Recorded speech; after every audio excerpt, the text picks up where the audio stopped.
C'est l'ostréiculture. La Charente-Maritime, la Tremblade Marraine, c'est l'ostréiculture. Elle remonte à la fin du XVIe siècle.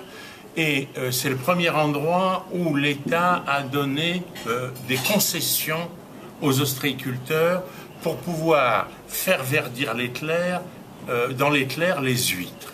Et là, il a fallu installer sur le domaine maritime des petits baraquements qui devaient être pratiquement démontables, un peu comme nos terrasses de café. Et donc, ces cabanes ont été construites en bois.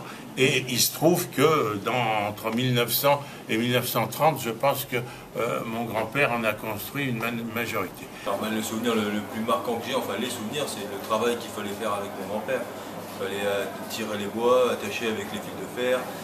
Et souvent, on cassait la côte au goudron, quoi, hein. Donc avec les serments de vigne, on faisait des entrecôtes formidables. C'était celles-ci les meilleures, je pense. Les vins de pays charentais, c'est une histoire d'abord, parce que les vins de pays le vin en Charente existe depuis très longtemps, hein, le XIIIe siècle. Et aujourd'hui, on revient sur le travail du vin, et les vignerons charentais ont fait de gros efforts pour produire, que ce soit en blanc ou en rouge, des vins qui sont de plus en plus agréables.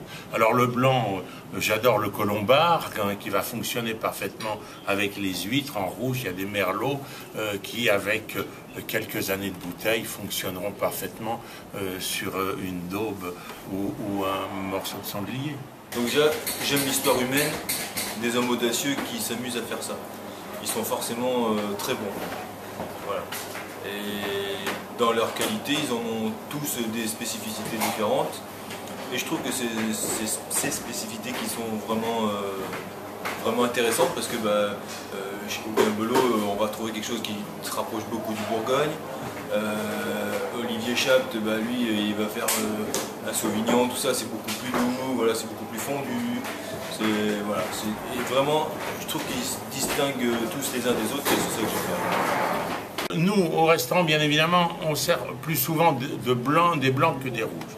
Et moi, j'adore le colombard parce que c'est un cépage qui a un équilibre entre des saveurs spécifiques et une belle acidité qui fonctionne particulièrement bien avec l'eau salée des coquillages.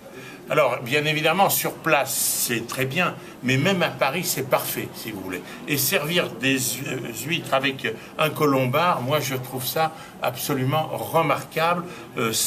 La bonne saveur avec une acidité équilibrée. J'ai 2-3 rouges.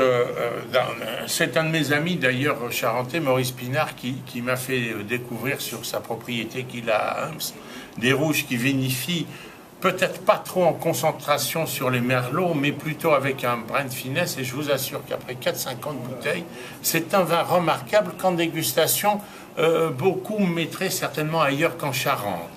C'est un très beau vin.